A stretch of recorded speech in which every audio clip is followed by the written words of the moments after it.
What up? What up? Woo, bro, this might be the first time in the history of the pod that I got to do water during. Why you didn't bring one for me? You look plenty hydrated. You selfish motherfucker. Bro, Sean tried to slut me out, but 3 hours before we started the pod, gave me 50-11 drinks. I was like, bro, what is happening right now? I apologize. He talk about that's what the recipe called for. He didn't tell me that was to batch it for 19 people. Homie gave me whatever the recipe I'm gonna give y'all, just quadruple it. We had to get bigger glasses and everything. Yeah, these are not the glasses we started with. We started with giant glasses because he claimed that the recipe didn't fit in. And then about an hour later, I realized, oh shit, I fucked that up. You know what's funny is you came out of the bathroom going, yo man, I fucked that up. and I'm over here like contemplating life. I was already staring into the table. I was in the bathroom taking a leak, and I'm going, oh, I fucked that up. I fucked that up. I was 3/4 of my drink and sitting here going, yo, I'm fucked up. Oh shit. I was like, we might not make it. I was like, we got 3 hours to go before we even start. It was only like 9 p.m. back then. Oh shit, man. Yo, welcome back everybody to the Carbon Improvement Podcast. He is Juan and I'm Sean, and every week we get together, have a few drinks, sometimes more than others. Talk about things going on in the world, try to focus on things making an impact, whether they be good, bad, or otherwise. Hit him with the drink of the day. Dude, this is a first for me personally. This is a first on the pod. This is yeah, man. We had a spicy tequila Negroni this week. This is not for the faint of heart. Which tequila Negroni alone would have been like, oh, that's different. But then to add the spice to it, I think really took it over the top, and it is a unique drink, and it's good. I like it, man. So we had a lot. This is my second cup, however. Yeah. We apologize. Yeah. Ahead of time. Yeah, I'm gonna say some wild shit because my filter is completely gone. But like any Negroni, it's usually an ounce of each of the liquors, but there's some specialties added to this one. So we did an ounce of vermouth, an ounce of Campari, an ounce of Cabo Wabo, tequila, the clear kind. I don't know what do they call it? Blanco. Yeah. And then we did an ounce of the Ancho Verde Poblano, the chili Poblano liqueur, which we've done before on a couple of other tequila or mezcal drinks. Yeah, that one hits. But yeah, that one's a great one. But a nice little spice to it, little kick to it, garnished with squeeze a lime wedge in there. It does make a big difference. So you do an ounce of the 4 liquors and then squeeze a lime wedge into there. I feel like that really brings out like the spicy and the sweet of that kind of. Yeah. No, I like each other. It's good, man. Because very different. The recipe called for just sort of a lime, the skin, right? To garnish it, yeah. The lime peel. The lime peel. Sorry, as a garnish. And then I'm just going like, well, wait a minute, I'm wasting the lime, and lime's pretty much good in every fucking drink. So it's amazing. I squeezed it in there. It was awesome. Yeah. So ounce of Cabo Wabo, ounce of vermouth, ounce of Campari, ounce of Ancho Reyes Verde chili Poblano liqueur, and in a rocks glass filled with ice. Mix that up before and then pour it in there, and say garnish with a lime peel, and then squeeze in that lime wedge. Yeah, man, and it's good, man. You may want to cap it at 3. Yeah, we didn't get that memo. But it's good and it's different. It's refreshing and then spicy and yeah. I always like the just like a really interesting take on like a classic, because the Negronis are amazing. I love Negronis, and usually obviously with the gin and the Campari and the vermouth, I would have never considered tequila. Yeah, let alone tequila and Ancho Verde. So yeah, it's good, man. Dude, to be honest, other than adding the Ancho Reyes, I couldn't remember if we had a tequila Negroni here before. I don't think so, man. I feel like I would remember that. Yeah, no, I think you would. I think you absolutely would. So when I rolled up in with this, and I thought you were going to be like, oh, we've had the tequila Negroni. We've had another kind of Negroni before, but I can't remember. I feel like I would remember tequila. Yeah. But definitely not with the Ancho Reyes Verde. Yeah. Like, well, definitely not that. But yeah, that was a good twist. That's a good twist, man. It's a good one. So try that out, man. It's different. Also, man, you throw in a little get together at your house, we can all do the normal, like, you pick a rum and Coke, you pick your bourbon and whatever your chaser, that stuff. But you bust out something like this, I think it's a little different. It gets a little conversation started. You get, I think just something that people aren't going to try every day. So. And it is strong, right? It's for liquors. So this is not, if you're the type that you don't want to really taste the liquor and you want the fruity drink and whatever, this is not for you. I don't even know that I can walk my dog later. And I'm gonna have to. He'll walk you. I'm not gonna be. He's gonna have to lead me out and then lead me back in because shit. I said it is 4 ounces of liquor in each one of these drinks. So, and Negronis hit me hard too, because it's a 3, obviously ounces, and it's just straight liquor. So usually like 2 Negronis, I'm like, yeah, I'm good, but because that's like having basically 3 drinks, you know, too. So yeah, do it under adult supervision. That's right. And try it out, folks. Let us know how it is. Yeah, for sure. All right, man. Compliment of the week is going out to AI. Yeah. Hit me with it, man. What I think you got? AI, but specifically AI and the role that it's going to play in shaping our sort of next generation and our, more specifically, like our kids. I was listening to a conversation this week between Simon Sinek and love that guy, Steve Bartlett, on the Diary of a CEO podcast. Is Steve Bartlett the he's the South African guy on there who hosts is he the host of it? Okay. Yeah. Which in like Steve Bartlett fashion, we should have started this telling people to listen and subscribe and promising to never. Oh, it's over here quit. somewhere. Yeah. Next to Sean, there's going to be be a subscribe button, and then there's a like button by me somewhere. No, it's also next to Sean. Never mind. And then if you follow us and you subscribe through Apple Podcasts or Spotify or whatever, we promise to never ever stop working as hard as possible. Have you ever heard him say the spiel? It's really cringy. Anyway, but he's like, I promise I will never ever stop working as hard as possible to give you the best possible content. And I do a horrible South African accent, but that's what he sounds like. It's fucking terrible. Anyway, I like Stephen Bartlett though, so it pains me to clown him. I heard a conversation between him and Simon Sinek, and Simon Sinek had this really interesting view on AI that was like very obvious, but that I hadn't considered, and it went like sort of hand in hand with like conversations that we have about this all the time, especially around our kids. Yeah. And it was that, there's many fascinating, like obviously AI, people are sounding the alarm, like there's a lot of paranoia and panic and all that stuff, and I'm sure there's going to be a lot of downsides, and there's going to be a lot of I think upside to it. I mean, for me personally, day to day, I use it a lot. Yeah. And so one of the things that Simon Sinek brought is like, hey man, we certainly people like him and people who are sort of like not motivational speakers and life coaches and all that, but just in general, like entrepreneurs and all that, try to tell people, hey, it's about the journey. Like, don't focus on the end result. And, the journey is where you sort of get the fulfillment. It's like journey is greater than destination. Yes. And what he was saying was, but isn't AI essentially telling us that the destination is sort of like the end all be all, right? Because you're basically putting in I want this, and you get it instantly. And his point in that was, how do you learn how to be good at something if you don't go through the pain of doing it? If you don't go, he was saying like, he's like, hey, I've used it to say, write an article in the style of Simon Sinek and da-da-da-da. And he goes like, and it's pretty good. He's like, I'm not gonna lie. He's like, it's not perfect. He's like, obviously I know, but he's like, but it will write things up. He's like, it's creepy. It's of myself, but there's enough data and there's enough podcasts of me out there that it knows sort of my thought patterns and yada yada. And he's like, now, he goes like, and I know people who use it to write books, and he's like, and I have to write fake books and say like, give me this, and he's like, and it will write it in my style and my all that. He's like, great at that.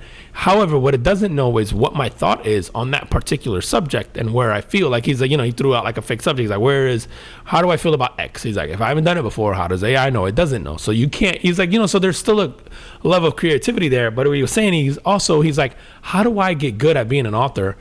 And how do you as a consumer then want to buy my book if I didn't go through the work of sort of like writing this book?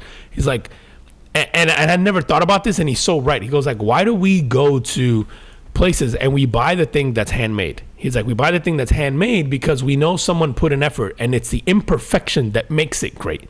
It's as much as we're obsessed with perfectionism, he goes, if you look at a bunch of things that came off an assembly line that are made by a machine, they all look the same. It's not attractive to us.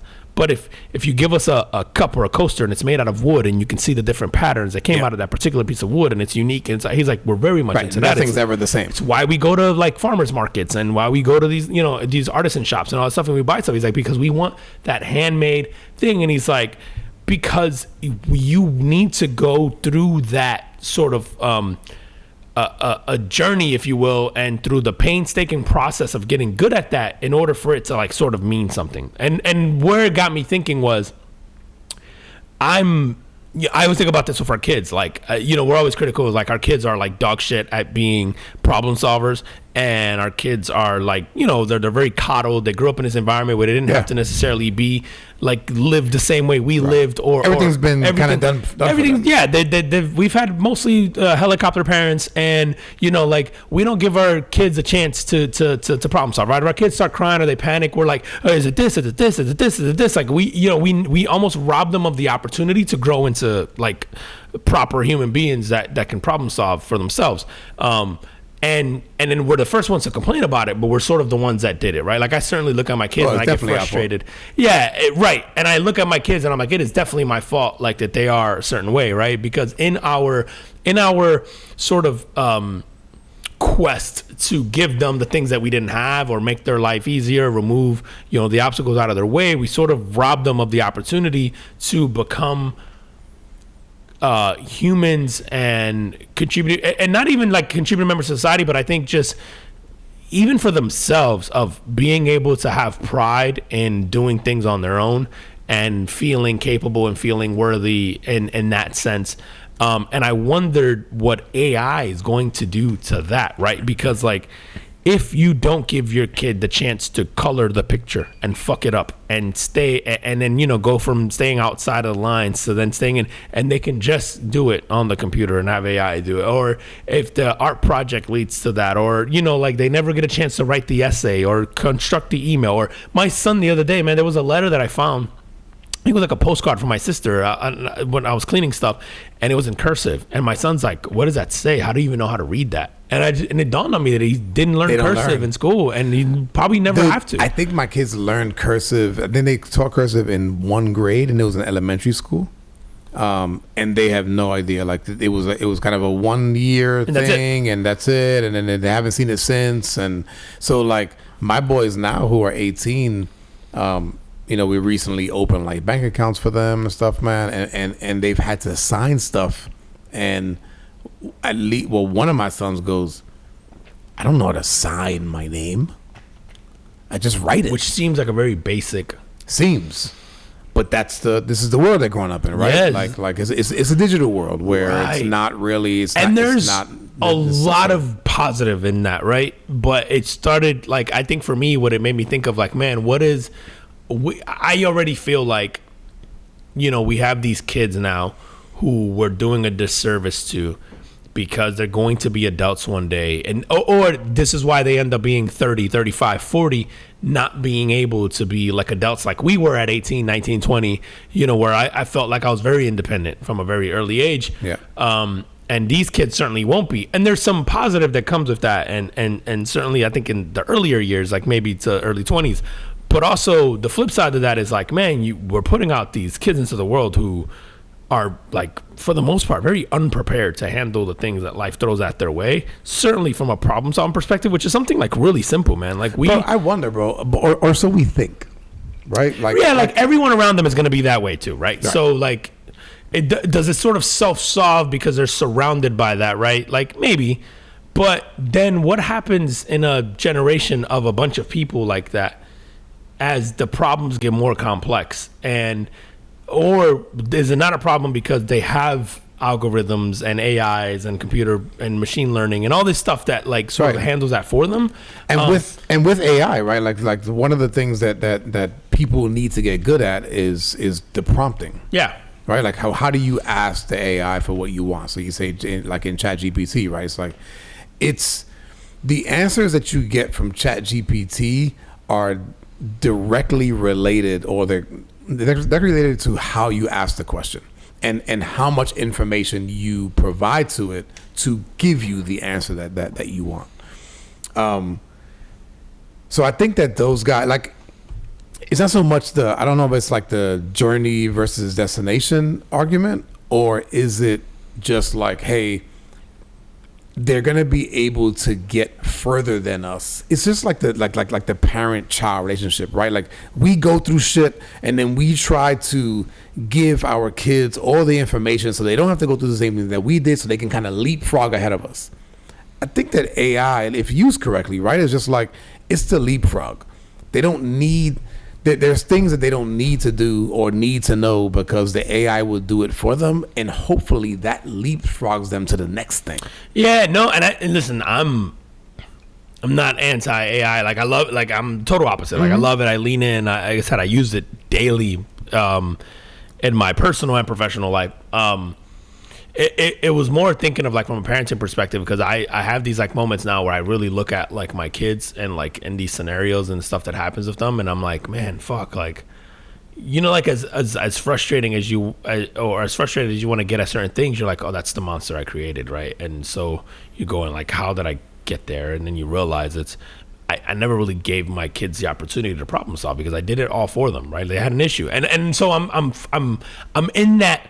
I'm in that wheelhouse now where I force them to problem solve, but I'm going, I wish I would have started this way earlier, right? Like, because now I'm going, all right, well, what did you try? And then, you know, like, and you go through this whole motion where you're trying to sort of like reverse all the shit that you fucked up in your kids, right? Like, don't worry, bro, you can't. But like, yeah, but it just made me think of like, man, do you end up with like this generation of people who are dog shit at problem solving really basic things? Because like, man, he brought up like these really interesting things where he goes like, it's not all negative, and he's right. He's like, dude, you think about when you were a kid, man, and you called your friends on the phone.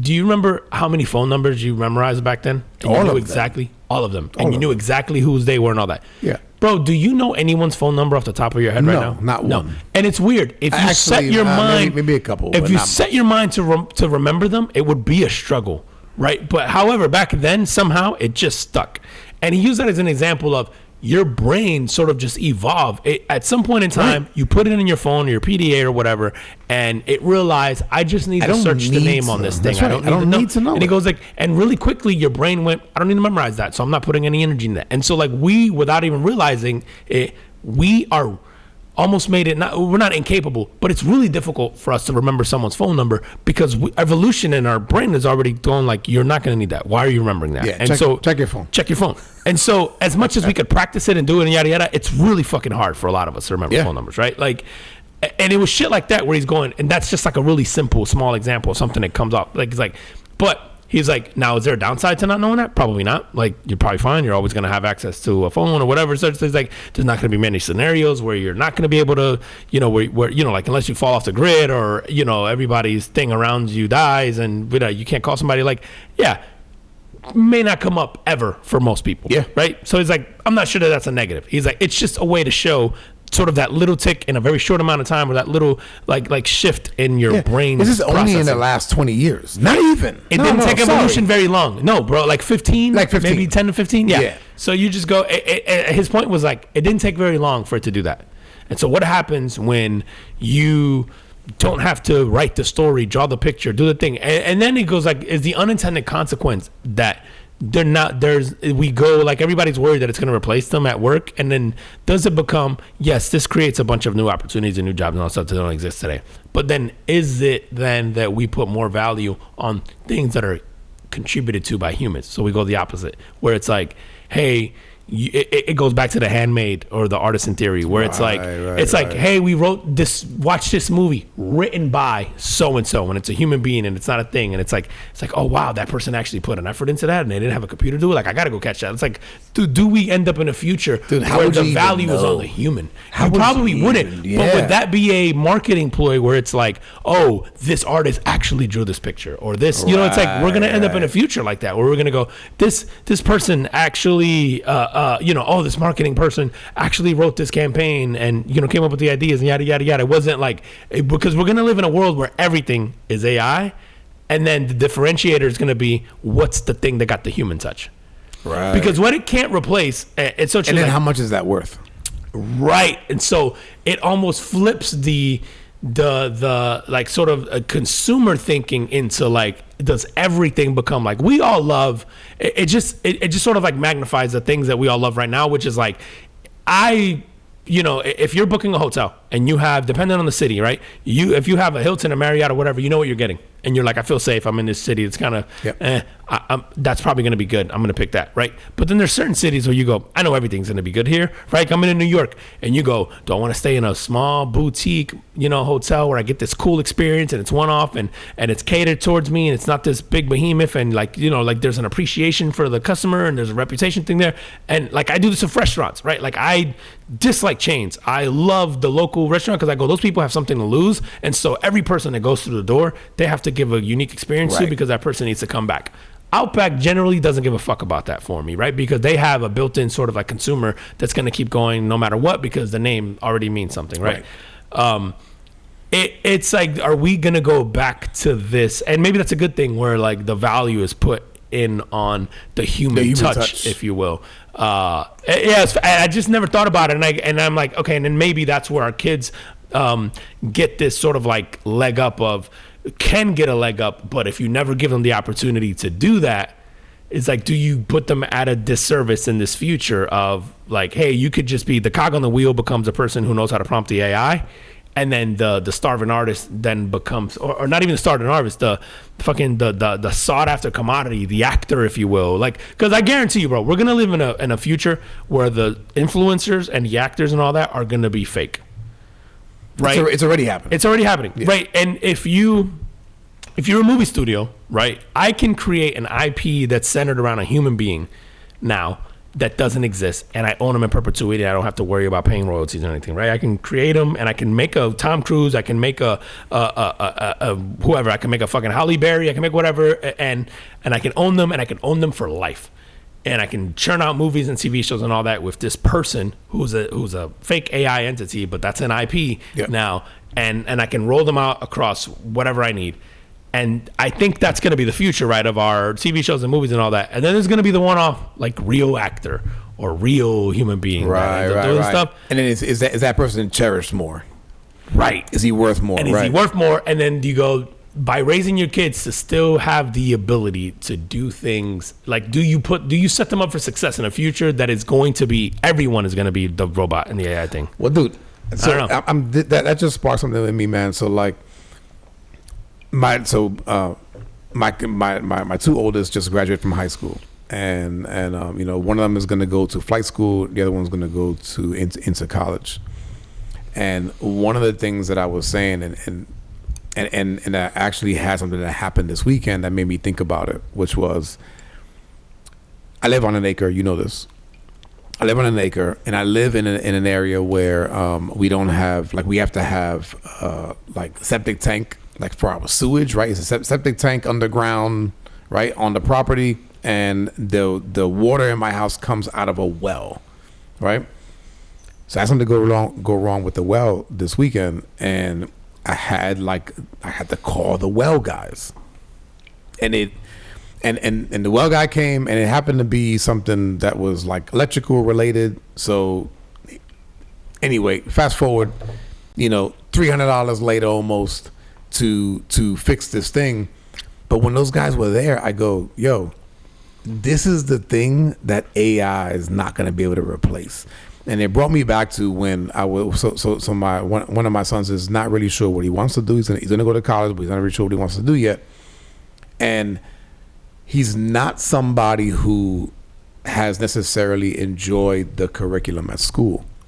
And so I told him, yo, maybe the traditional school route is not for you. Have you considered plumber, electrician, AC, HVAC, a well technician, right? Like whatever it is. Yeah, especially Florida. Yeah, like these things, like these are careers that not only you can make a good living, but I had to go further and go, yo, there's not a robot that's going to take your job. Dude, and not for nothing, but even in the art form, I think we're going to crave like a human connection in some of the things. Like, it's very obvious right now when something is written by AI, right? Like just the vocabulary, the thing, the way the sentence structure falls and all that. There's something like a storytelling, that an emotion that only can be conveyed, I think, by a real human being with like real like with real emotions as someone who's gone through that, right? Like AI is pretty fucking good. No, it's amazing. I'm saying, like, do you get a song like, I don't know, man. I'm trying to think of like Snuff by Slipknot. To me, one of the greatest songs ever written. Do you get a song like that without a human touch? I don't know that AI is capable of putting together a song without the human experience. Right. It has the human experience to sort of piggyback off of now, right? And so, yeah, it's capable of, if I told it to write me a song in the style of Snuff, and yet, right, like it'll roll it out. But like, is it going to be capable of coming up with original stuff like that with that sort of level of I'm sure it's going to get smarter and better, and it's going to be able to feed off it. But I think you can't, there's something about that you can't fake that becomes valuable, I think, in this future state where, like, I think there's a place for AI, and like, again, I use it for a lot of shit, and I will continue to use it, and I'm sure I'm going to use it even more. Oh yeah. But I think what it does is it creates this really cool opportunity, I think, for things that have human touches to shine and to sort of make this breakthrough of, I don't know, of taking, of becoming very valuable. And I think in that, it made me think of, you know, again, the whole shit with my kids of like, you know, like I would talk about how coddled they are now and all this shit. And it's just like, man, does this make that problem worse? And where can you help with that? And yeah, I don't know. It's funny, man. I'm at the age now, my kids are at the age now where I find myself second guessing like a lot of shit of like, man, did I make the right choices? Yeah, man. And dude, and yes, as parents, we're all going to do that. I do have faith in humanity to go like, yeah, even if we take a sort of a wrong turn, I feel like we'll figure it out. Yeah, I'm sure. I think I look at the generation now, or the one that's right after me, or that is like 30 to 35 still living at home. And even even people my age, which I'm in my late 30s now, and the amount of people that I know that I grew up with who still live with their parents. Yeah, you know a lot?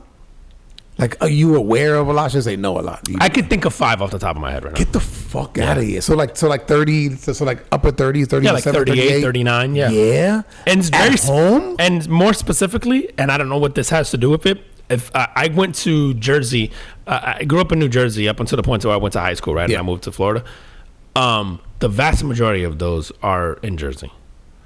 Like a lot of them. And I don't know what that says about sort of, I don't know if it's an expense thing. I don't know if it's the education system there is better, you know, like, so it shouldn't be the education, but yeah, my first inclination is the cost of living there really high?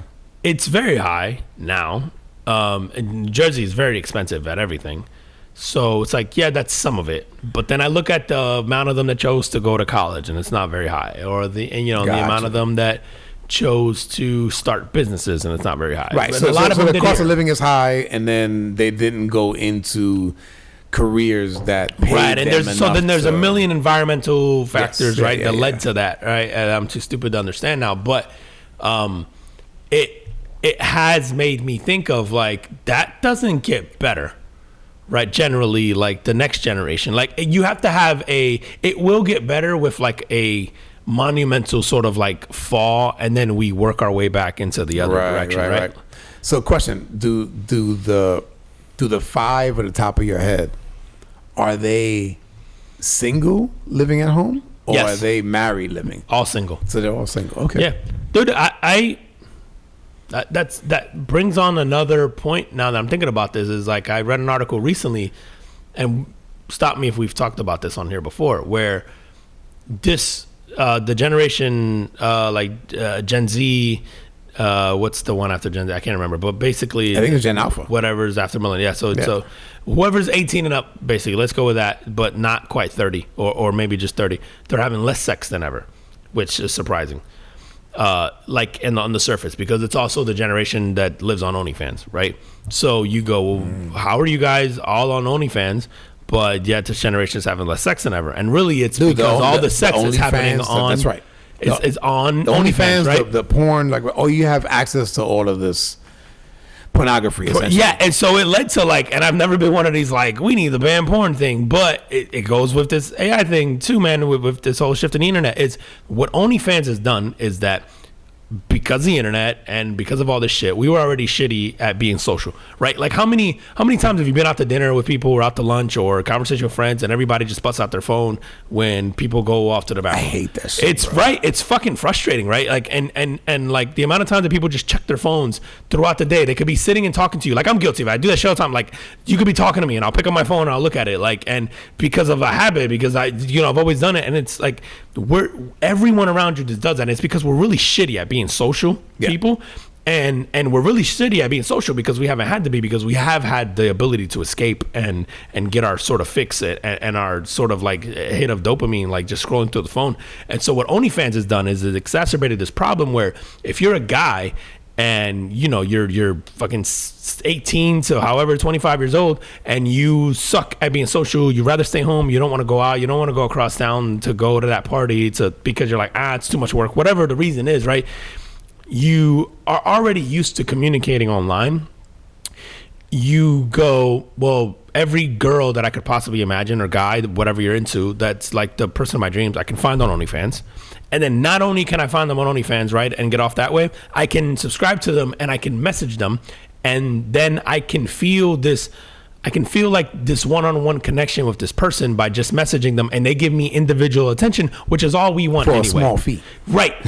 But we don't look at the transaction differently. We just look at it as they're still giving me individualized attention, because to be honest, in the real world where we're like, I'm like, old me is going, we'll just go have a conversation with a human being and do it that way. It's still transactional, right? Like it's just different, right? And but it's still that's transactional. Awkward for people. It's very awkward for people, right? Like, and so what you get is this generation of people who are like, why would I go out and spend money and go across town and be uncomfortable and change my clothes and do all this shit when I can just sit at home on my phone and I can get the attention that I want. I can go rub one out and then I'm done. And then I move on with my life and I do whatever I want to. And I don't have the stress that you guys have because you're in relationships. And you're like, oh, fuck, I could see how you got there. You know what I mean? Like, it's just like, but it creates this like, oh, fuck, we should ban porn. Yeah, we should. Yeah, right. But you go, but you look at it and you go, it's fucking us up. Like, isn't there some, there's a bill in Florida, I think, right now. Is it Florida?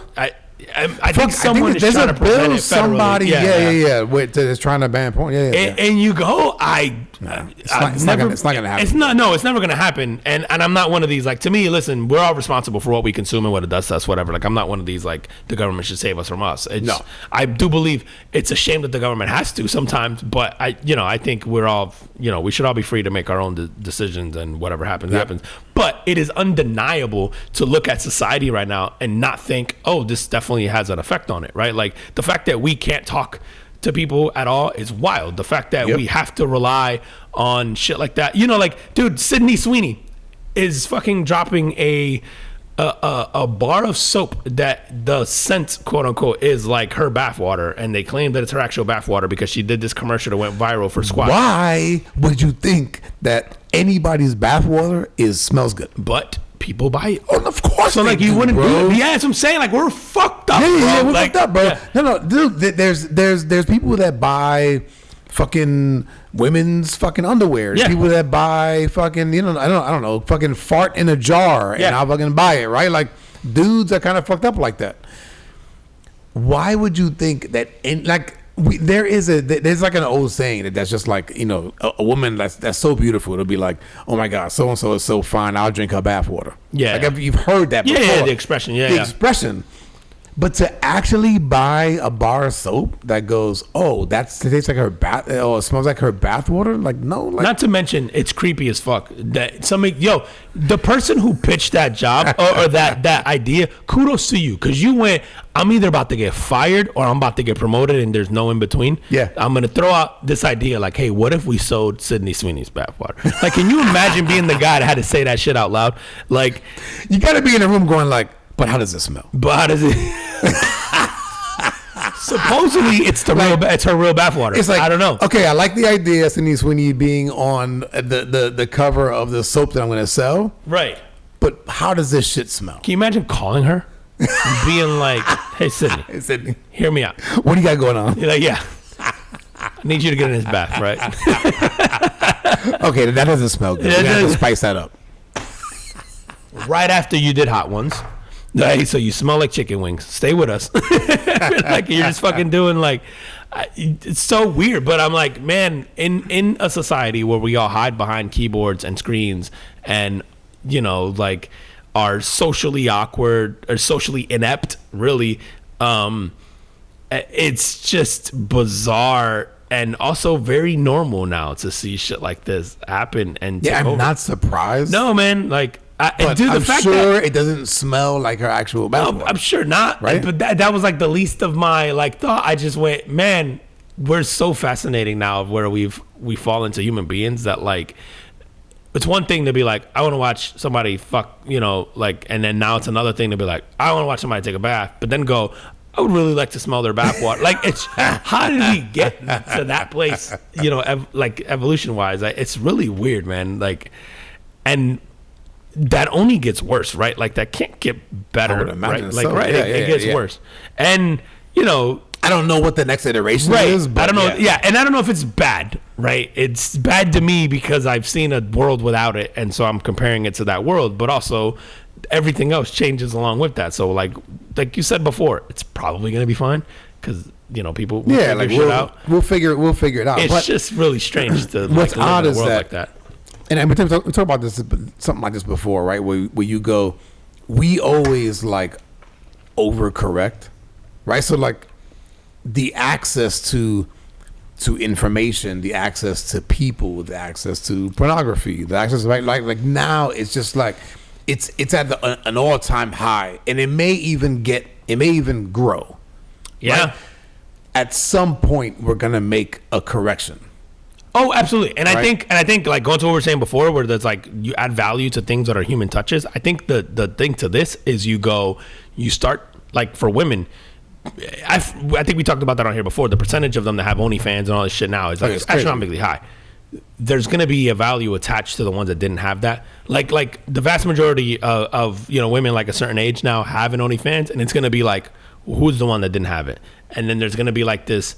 Those are going to be the ones who like probably find better husbands quicker and all this other shit. Right, they'd be more valuable. There's going to be more value placed on that shit. It's going to be like the guy who can actually have a conversation with you somewhere, and the woman that can have a conversation with you somewhere doesn't have to rely on like, hey, look at my tits. Like there's going to be value in that. And the man who can have a conversation, not swipe right, who can make you laugh in person, who can do like I think we're going to go back to again. So this human connection element where the cool thing is going to be that. I think, dude, I still think that like our kids, like certainly my kids are gonna live in this place one day. I think where it's gonna be cool to not be on social media, and you're seeing it already with certain ones. Like kids don't really like Facebook; they don't go on Instagram anymore, right? Like TikTok and Snapchat are like the popular ones, right? Because they're like where the young kids are. But you're also seeing this shift away from they just want to watch reels on YouTube.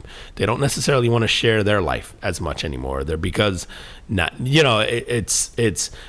There's too much. There's like all these rules behind being on social media now. If you're this next generation, where you know, like, especially if you're in relationships or you're like the whole. I think it's gonna become cooler to not be accessible or not be visible like that, and the access to you, which I think there's value in. Like we've all, dude. I think as a man, we've all been around like women where it's like. You're going the woman who is less readily available to people is more attractive to you because like I don't want the one that everyone's been with. I don't want the one who's on social media posting selfies that everyone wants to look at. I don't want the one that has slept with half the fucking neighborhood. Like I don't, you know, it's like there is an exclusivity to that I think that we will grip onto that I think just becomes more and more scarce now, and then it becomes more sought after in this sort of like this future in every way, shape, or form. I think in relationships and art and all that shit. Dude, I was watching a series, fairly new series on Netflix. I think it's called Forever, and it's based around a high school kid who, like high school, like junior, who is gets like his first girlfriend, and the portion of this that I want to talk about is there was a lot of like almost like, you know, the girl gets mad at the guy. And then she blocks his number and blocks him on social media. And so I'm watching this with my 18-year-old kids.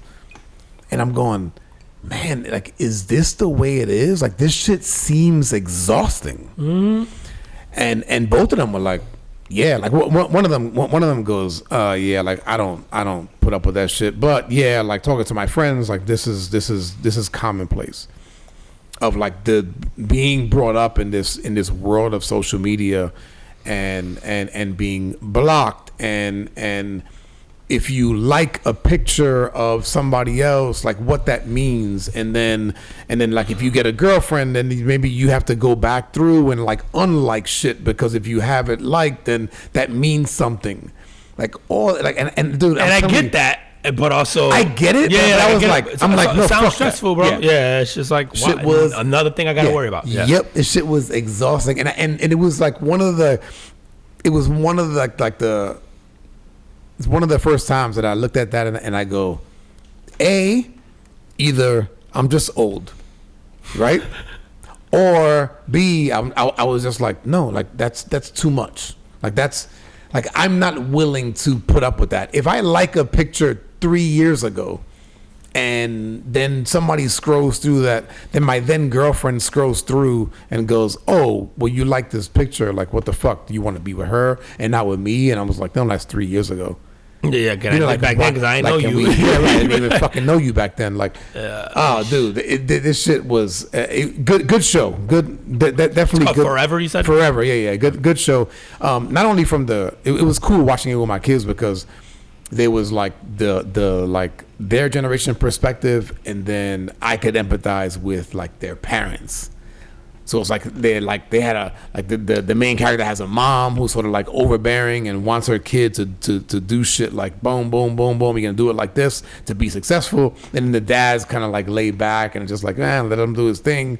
Like lay off a little bit. And he's talking to his kid and it's like, hey, your mom wants you to do this and this and this. Like you got to communicate. Which is I saw a lot of us in that. Yeah. Dude, man, how many of us now like? It's interesting because we went through this like thing where we all were posting like pictures of our fucking food on social media, right? And we try to document everything we did, and then it became a like I want to post like a family vacation or whatever, right? Like, and then it was a good way to keep in touch with family. And then now like I think about all the best times I've had with people one on one, whether it was over a dinner, whether like us recording pod, like watching a fight thing. I'll go, not a phone was taken out during. Like think about all the best memories you have in your life.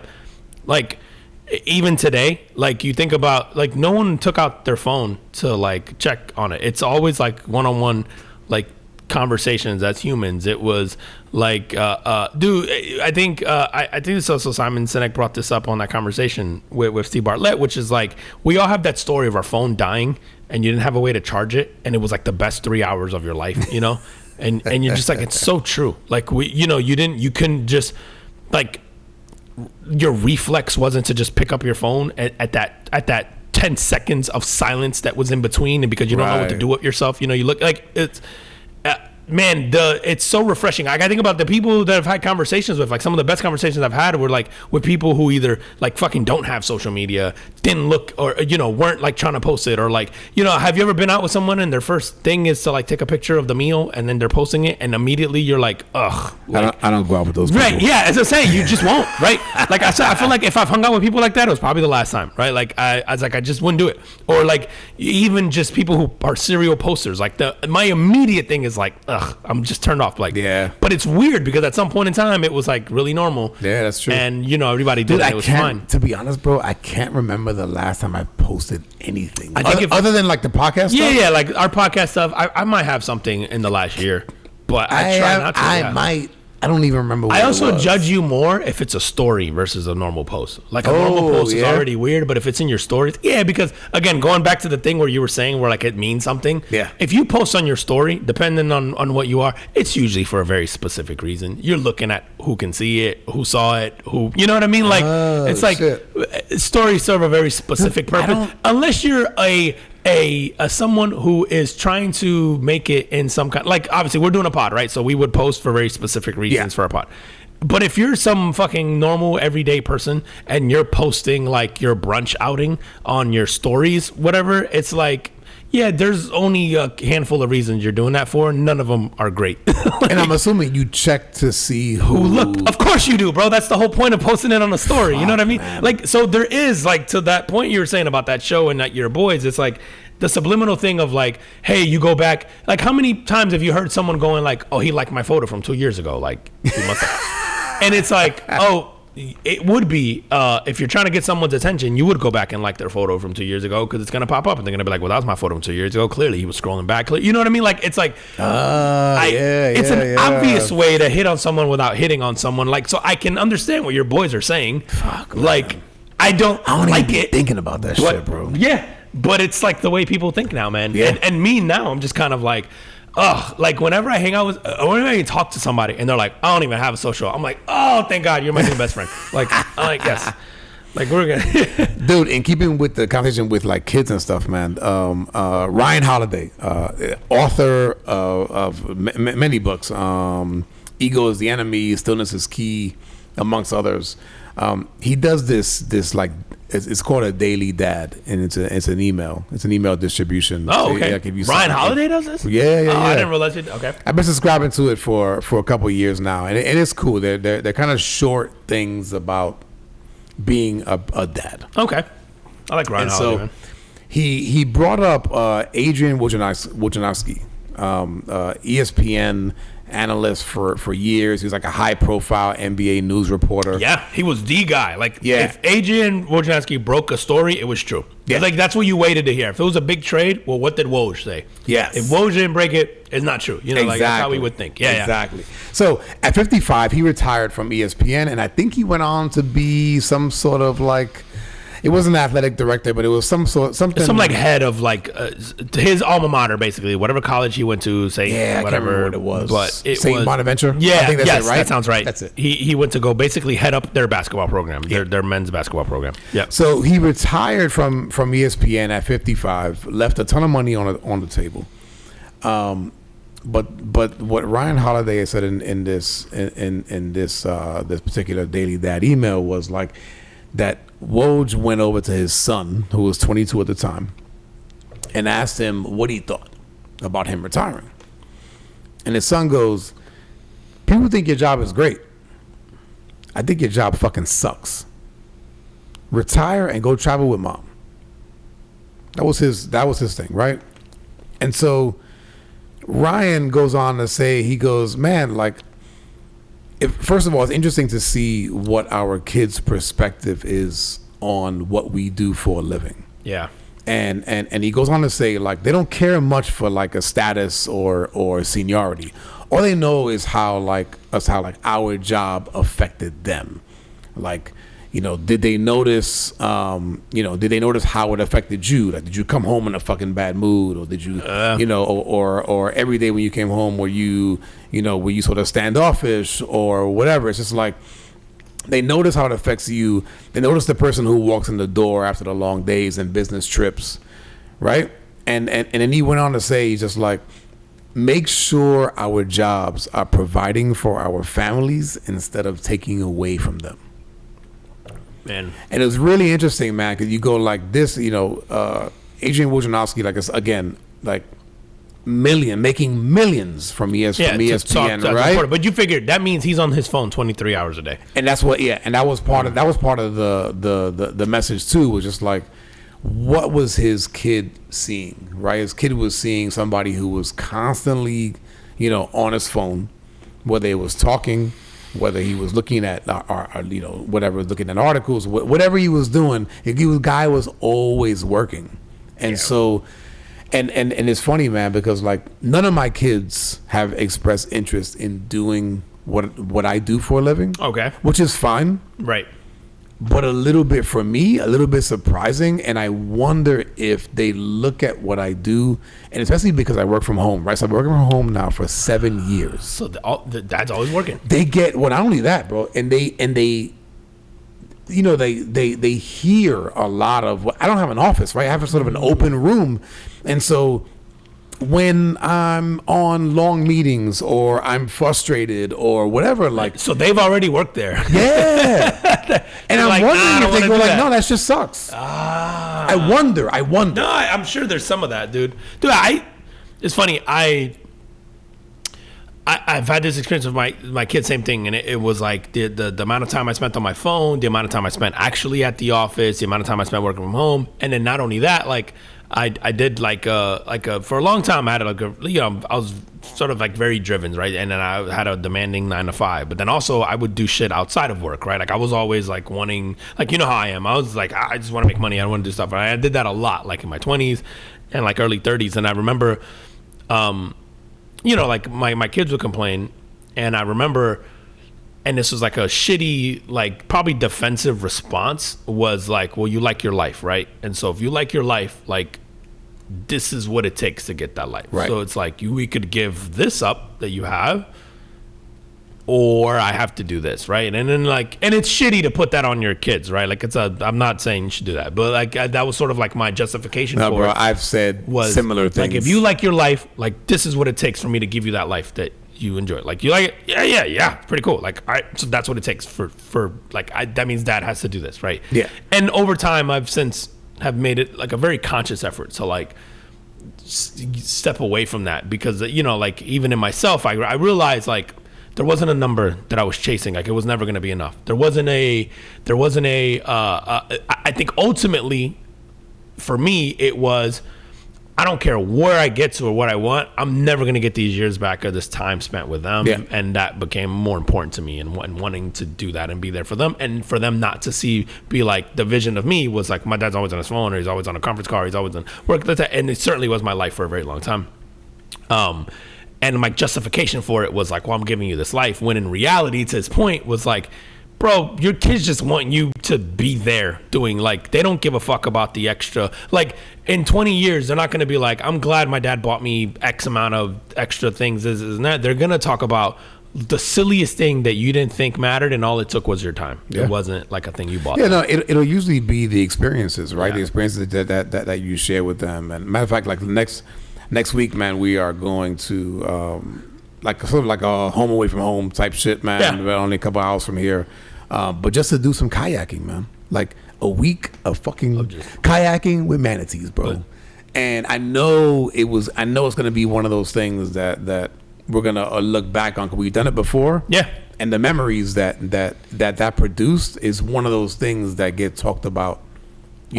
Always. Dude, I can just tell by talking to your boys. The way they spoke about it, they were like, couldn't wait. Like, when they were talking about it, and I was asking, like, oh, what are you guys going to get up to in the summer?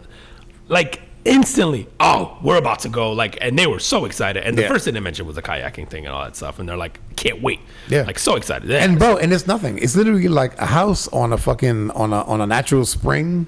And like, you wake up in the morning and you go kayaking. Yeah, so you're like, in your mind, it's like, it's not much. It's not crazy, but it's yeah, it's American. Yeah, man, it's really weird because it's funny. Like as you're talking about Woj there, like I could certainly see that perspective if you're his kid going like, no, that's dad. I don't know Woj. Like that's that. Right. And I want to spend time with dad, and I don't give a fuck. Like kids don't associate like a dollar figure with. Like certainly, yeah, your kid gets into high school and a little bit older, and it's flying private and all that stuff. It's probably like it's pretty sweet, but.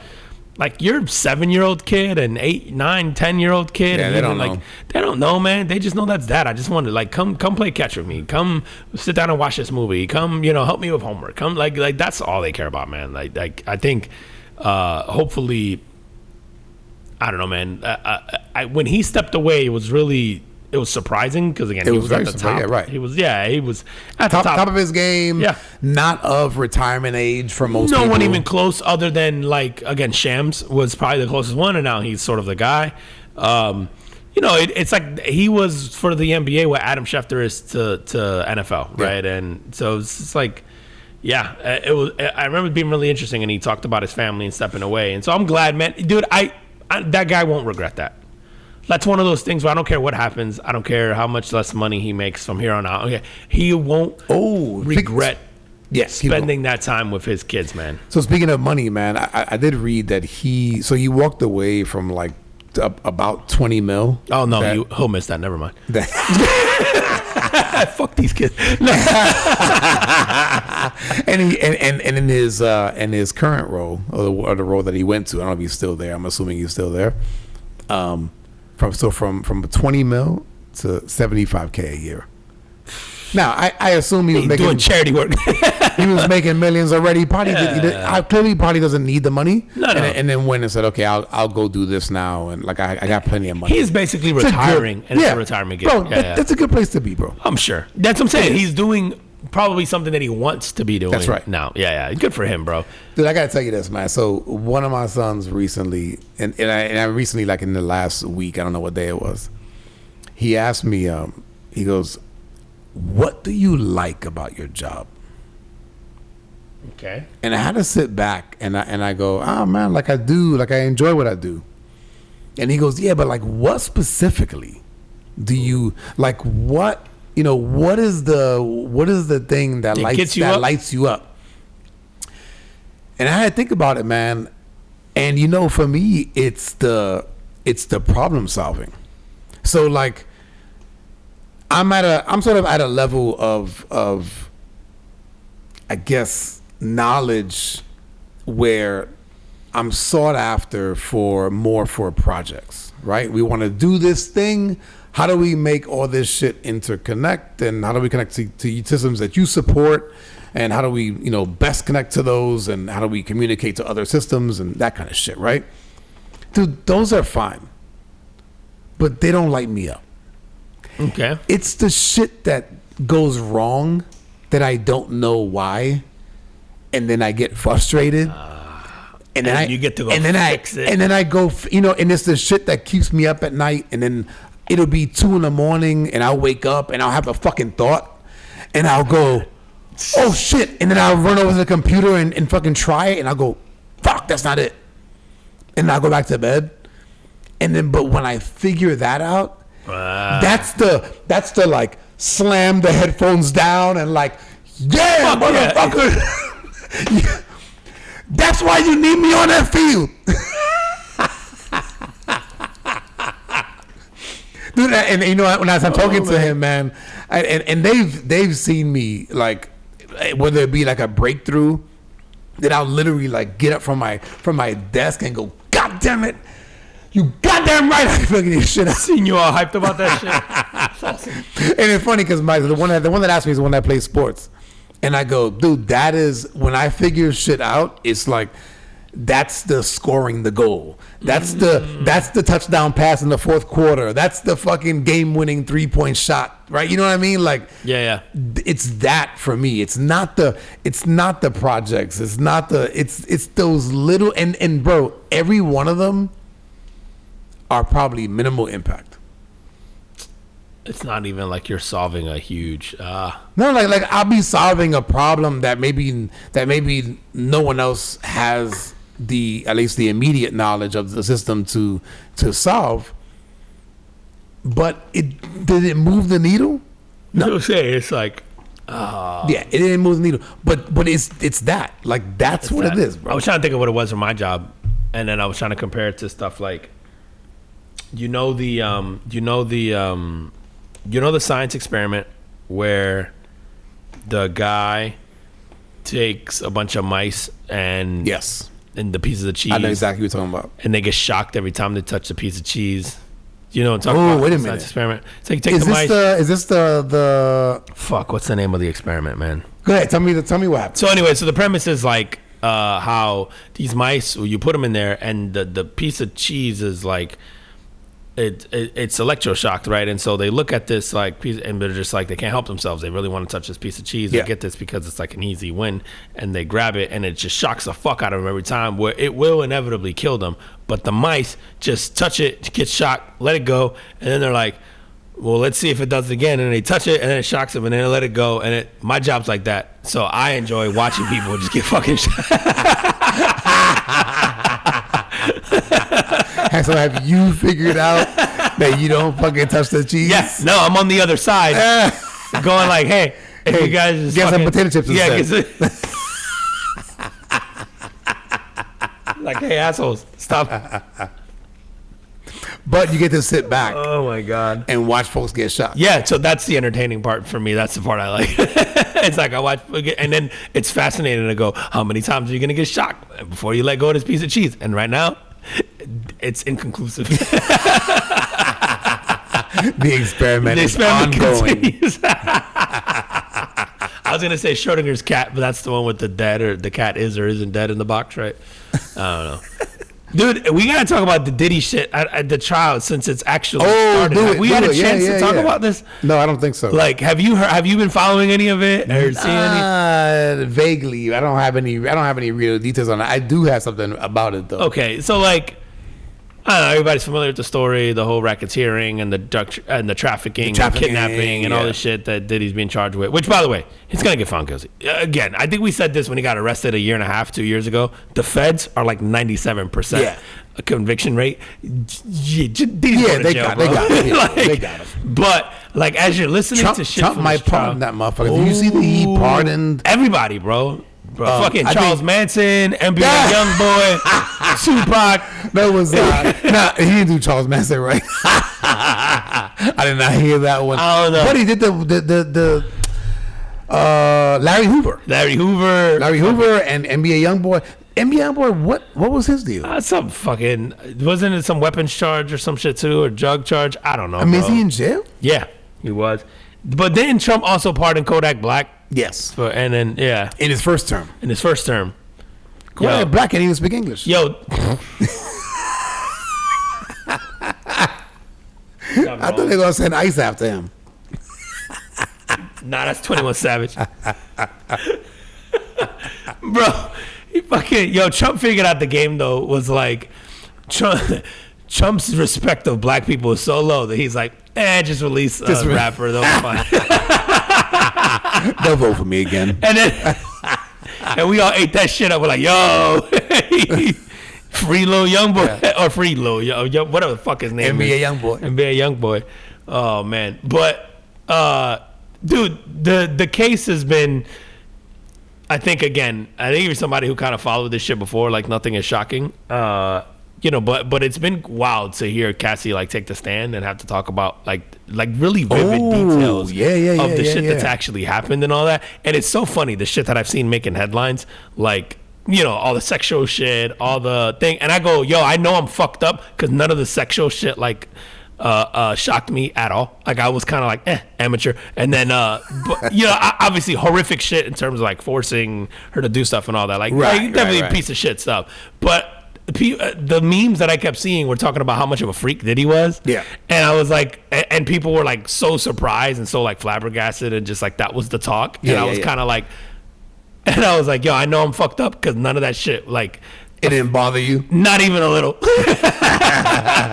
Now, did I know Diddy was that gay? No. But I was like, to each their own. Like, you find out why he likes all the baby oil. There's just some wild shit where you're like, oh, not what I thought you'd be into. Also, make some of your songs make more sense now. But, to each their own. I don't like to kink shame. I like, bro, everybody got their shit. Like, so I don't want to kink shame. It's more of like the fucked up stuff that he did, to her, like forcing her to do stuff. But like forcing her to do stuff, kidnapping the shit, like he was a fucking menace, right? And she has like she's got like a new boyfriend, husband. Yeah, she got a husband. And that guy's got to sit there and listen to this. Listen to that shit, bro. Oh my god. And this goes back to what we were talking about before. Like, man, you got to sit there. Like, it's one thing if imagine you date a chick who was on OnlyFans. And now, like, she can't even lie to you about her body count, like, because it's on fucking TV, because you could check, you could Google it. You know what I mean? Like this guy, and I'm sure AI knows. And I'm sure, listen, kudos to him because his fucking fucking self-esteem and security with himself has got to be top notch. Because I'm sure she's already told him how fucked up this was, but then she's sitting there going into like vivid detail about all the crazy shit she did for Diddy. And I'm sure part of him is going, bitch, you never did that for me. And I mean, part of it was like other dudes coming in to fuck her, right? Yes. Yeah. Well, yeah. Which again, Diddy was a cuck. Crazy, who man. knew? Yeah.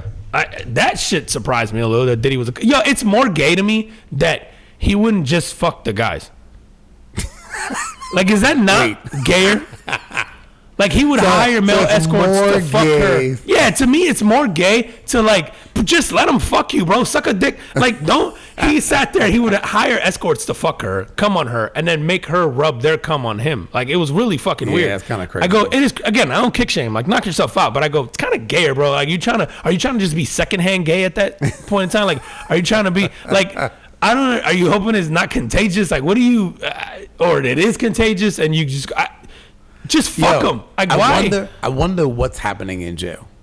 Oh, Diddy's got to be having a field day in jail, right? I don't know. Or, like he's Maybe he can't. Maybe he still has to have that separation. Oh, like you don't think Diddy's having a field day just forcing dudes to They're fuck? forcing dudes to fuck. Yeah. And then rub the cum on it. And then being like, yo, I'll give y'all 6 packs of ramen. If you fuck you, the midget gotta have his hand on his ass, and then and like, I want the little guys come on me, but I want the big guy to rub it on. Yo, he's a wild boy from that. Like, to me, that's gayer to tell your girl, hey, after these guys fuck you, which already the cuck shit is weird to me. That shit I never understood. Guys who like, I don't even like to know that my girl talked to guys before me, let alone I'm gonna have to watch you fuck a dude. Nah, bro, everybody dying, everybody. Like, but this guy would like invite dudes over to fuck her, and then be like, not hey, invite me, fucking like he paid hired them. her. Yeah, he paid them. So can you imagine paying a guy to fuck your chick? Yeah, no. So you can get off, and then going, oh, like, I need you to take his cum and then rub it on my nipples afterwards, and that shit got you off. That's gayer to me. Just suck their dick, bro. We ain't mad at take you. one. We ain't mad at I would respect you more if you just took a dick, Diddy. Like, Well, listen, man. This guy that I'm about to play for you, he had an interesting take on Diddy's work ethic. His work ethic? Oh yeah, check this out. Listen to the details from this Diddy case, the more I realize that I'm just not doing enough with my day. You know what I mean? Here he is running Bad Boy, running Ciroc, terrorizing women, greasing male escorts, fucking coming at least 19 times a day, releasing cologne, signing artists, goddamn finding time to do shit with French Montana, hanging out with Rick Ross, and still found time to come so many times a day. It really is. If it wasn't so sick, it'd be an inspiration. You need to do as much as Puff Daddy does with his day as you do with yours. That's today's message. Yo, he not wrong, bro. Also, really impressive to come 19 times a day. When I heard that shit too, they were like, yo, he would go for fucking 4 days in a row. Yeah. And then, but like, I'm like, What are you on? you got everything, bro, right? You have to be. That's like, Dude, what is the most... I know I'm putting your business out there, man. You can bleep this out if you want to. Yeah. What is the most times that you have come in one day? I don't know. I'm going to tell you right now, fuck, man. I guess About? It is a lot. Is it 10? No, man. Right? I can't get... You may be like 6, 7 around say- there, right? Maybe young Juan might have gotten, maybe 18-year-old Juan might have get to 10, but fuck, man, I'm trying to think. 19? This thing is older than me. Yeah, because I can't critique, because I can get to 5 or 6 and still want some, but like to go 19 consistently all the time, like that is inspirational, bro. And be a CEO. And like, yeah, man, like again, if he wasn't such a menace, If you ain't coming at least 15 times, you ain't trying. bro, some of y'all can't get laid once a week, let alone this motherfucker 19 times a day. And you a CEO. He's right, bro. Of multiple companies, you running Revolt. You got like Rad Boy Records. You dropping hits. You dancing in videos, and you taking cum on your nipples. And you taking over dudes' songs. You taking over, bro. Come on, man. You all up in the video. You be like, I thought that was Future's song, but now that's Diddy's You song. saying cars on fire in between these things during your water breaks? He's fucking right, bro. Like some of y'all gotta work harder, man. God damn, bro. But the more I watched the trial and I heard this shit, I go, yo, I'm desensitized to so much shit because none of it made me go, damn, that's crazy. You know, like, or like, nah, none of it. And I was like, Dude, I should probably book an appointment with somebody about that. We're exposed to too much shit. It is, yeah, we know too much shit, bro, about everybody all the time. Because that shit hasn't, like, I keep seeing all these headlines and stuff about it, and it doesn't faze me at all. Yeah. And I go, like, it should. And I go, I need to speak to someone. Bro, I have been looking at news articles for the last couple of weeks, right? And I look at them daily, pretty much. There are so many things that I just go like, nope. Like I don't care. Like you don't care. Yeah. And Diddy's trial has been one of them where I just go, it'll be like headline, and I go like, don't care. And it is kind of crazy. It is, yeah. It's kind of crazy, but like you said, it's just. But at a point in time, that shit would have been like, oh my god. Oh yeah, of Right? course, bro. Yeah, and not in the not too distant past. Like that would have been like shocking. And now we're in this place where there's so much information, so much crazy shit. Too much chief man, bro. We know too much chief man now. Yeah. Like I don't, bro.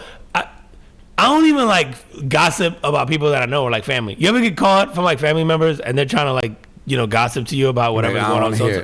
I'm the same way. I don't want to hear it. I don't give a fuck. I don't care. I'm never gonna care. Like I got so much shit going on my own. I don't even got time to contemplate that. Plus, shit, when you hear shit, you just like, that's not even surprising. Right. That motherfucker been fucked up forever. I have never once heard a story about somebody where I went, that's insane. Not never, bro. Especially about my family. Every time it checks out. You're not going to believe what I tell you. I'll be like, I bet I will. Try me. Matter of fact, like, can I put some options in a bowl and see if you pick them out? If I get at least close. Do I get a prize? Yeah, I'll be doing on time, bro. Hour 10, man. God damn it. All right, dude, let's finish off with, you want to do NBA? Or you want to let's talk NBA, because by the time this drops, man, it's going to start. So, those of you who are not living under the rock, NBA Finals are set. Woj got out just in time. yeah, no shit. NBA Finals are set. Indiana Pacers versus Oklahoma City Thunder. Probably the fucking... Most people listening to this thought those are college teams. They didn't even know those are NBA teams. So this is an NBA team in Oklahoma. And dude, not for nothing, man. If you're an NBA fan, the players that are on these two teams are... These are two really good fucking teams, bro. Yeah, they're just boring as fuck to watch. Like OKC is boring to watch. Boring to watch. But they play phenomenal defense. They have probably the best player in the NBA. Just SGA. Won. He just won MVP. Won MVP, right? And the Pacers He wouldn't be face of the league if he was interesting. He's just boring. Dude, if that dude would just start dunking. Or just dunk. Yeah, you're right. If he just dunked on people. Yeah. That is the You're fucking... Right. If he was John Morant level at flashy. Yes. Yeah. No, you're right. It would be different. That's fair. But, dude, so I don't know if you heard this yet. So, Indiana Pacers beat the New York Knicks to make it to the finals. Tom Thibodeau fired, bro. Yo. That's a tough one, bro, because... Like the Knicks haven't made it this far in over 2 decades, right? Almost 3, and he's coached them 4 or 5 seasons now. 5 seasons. So check this out. 5 seasons. He's won 57% of his games. He went 226 and 174. And then how many times has he made the playoffs in those 5 years? I don't know. From a team that struggled to make the playoffs over the last 2 decades. Took them to an Eastern Conference Finals and then a series last year from getting to the Eastern Conference Finals. It's like, did you think the roster was good enough this year to win a championship and that's why you're firing him? Because I feel like just run it back. Add a piece or two. Add a piece, right. And now he did get out coached by...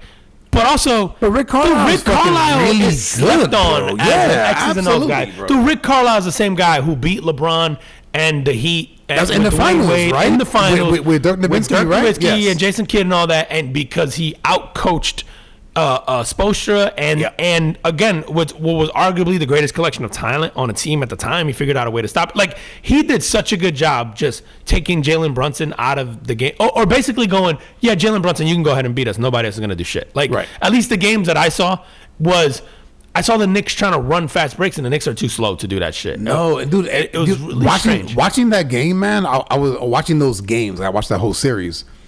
There was so many times where I just go, just slow down. Just play half-court basketball. Slow the fuck down. Why are you Stop trying to run? That's not your game. Yeah. And I think, so from that perspective, I feel like he got out-coached.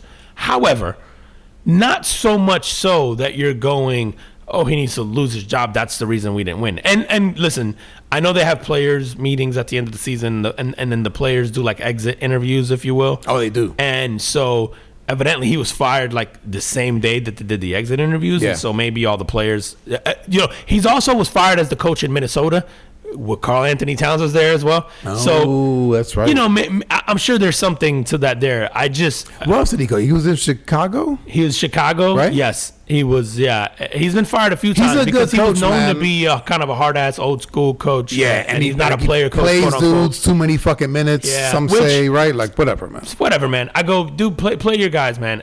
And that Knicks team, I would argue, overachieved given the roster, and I felt like I don't know, man. Again, the NBA is one of those weird things where there's several coaches that lost their jobs over the last 4 or 5 seasons that were like championship coaches a year before and then get fired like 2 years later, removed from a finals appearance.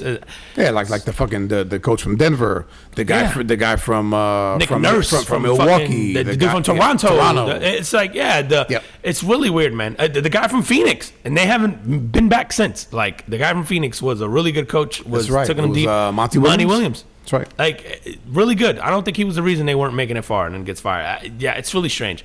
I feel like that Knicks team was really good and really fun to watch. And Thibodeau got out coached in that series. But I also say he also went up against Rick Carlisle, who to me is probably the most underrated coach in the NBA in the past 30 years, man. Rick Carlisle has always been successful wherever he's been with a roster that's not always like, really talent heavy. Like he wins with Indiana. Name a player in Indiana like that's not Halliburton. Like Siakam, I think might be the other dude. Yeah. Not many people can name anybody on that roster. And dude, when I was watching when I saw OKC win, and then I saw that these guys went up 3-1, I was like, bro, there's got to be these executives at the NBA building who are just like pulling at their hair and hoping that like something catastrophic happens so that they can get this has got to be the lowest rated finals in the history of the NBA, right? It's gonna be super interesting to see, man. Like I'm an NBA fan, right? So like I'm very interested in this finals and I'm gonna watch, but to your point, I don't like the casuals the casual, like this is not. Man, an NBA Finals that would have included the New York Knicks would have been phenomenal. Yeah, them anybody would have been fun. Yeah. And now, to give these teams credit, like they earned their way there, it will also be a first NBA championship for whoever wins. So OKC's never won one, and Indiana's never won one, and so that'll be cool. There'll be some history there, but have the OKC used to be Seattle SuperSonics. Didn't win one either. Okay, yeah. So it'll be a first one for those franchises. So that's neat, but I'm like, man, because like me, I'm not appointment watching that. If I'm home and I happen to be around, I'm not doing anything, and the game's on, I'll put it on. If it's a blowout, I'm changing the channel. Yeah, but. Am I going to make it a point to be home to watch those? Probably not. Or to be available to watch it? Probably not. Again, if I'm there, I'll watch. Like, no, I'm so disinterested in watching it. Yeah, like I don't. But you didn't watch much of the playoffs, right? Yeah, I tried to. Like I tried to watch some of the Knicks games, but a lot of the games that I watched were blowouts, and I just tuned out. Gotcha. I can't watch the blowouts. The NBA to me is a really tough watch in general lately because of. Again, I'm going to sound like one of these fucking old guys, but I don't like the whole fact that teams live and die by the 3-ball now. Oh yeah. And I think that was a big factor too in the Knicks and Indiana series was like the 3-ball. Like Indiana probably just shot the 3 better, and the Knicks could definitely in game 1. Yeah, and so they went off. But so I guess I said that to say is the game now is like so high scoring that you would think would be a good thing, but it's lopsided high scoring. It's not like entertaining. It's not like running and gunning. Like you remember the Phoenix Suns from a few years back with Stoudemire and Nash and all that, and those guys that played zero defense, but they put up 180 points a game. That's more than they a few would give years, up bro. 140. Yeah, it feels like a few years ago to me. Let me have it. Like that was fun to watch. Because it was running and gunning. It's like layups and dunks and pick and rolls and yada. Now it's just like dudes shooting from half court. And it's like either a brick or they hit it, and then I don't know the game. I find it to be like a tough watch now. Yeah, I don't know, man. So we'll see what happens, man. Yo, let's get out of here. Tell them where they can find us. At the Carbon Football Podcast on IG, Facebook, YouTube, the Carbon Football Podcast at Carbon FP Pod on TikTok, on X, and then all your favorite audio platforms: Audible, Apple Podcasts, Spotify, Amazon Music, JioSaavn, Ghana, TuneIn, Podchaser, Deezer, Pocket Cast, yeah, look for it. We're on there. Yeah, and drop us a note, drop us a review if you have not on Spotify or Apple Podcasts. Make sure you guys hit that subscribe button on all of those. So, yeah, it helps with our metrics and keeping track of shit and making sure that the pod gets out there. Absolutely. And as always, we appreciate you guys, and we'll see you next week. See you next week. Thanks. Peace.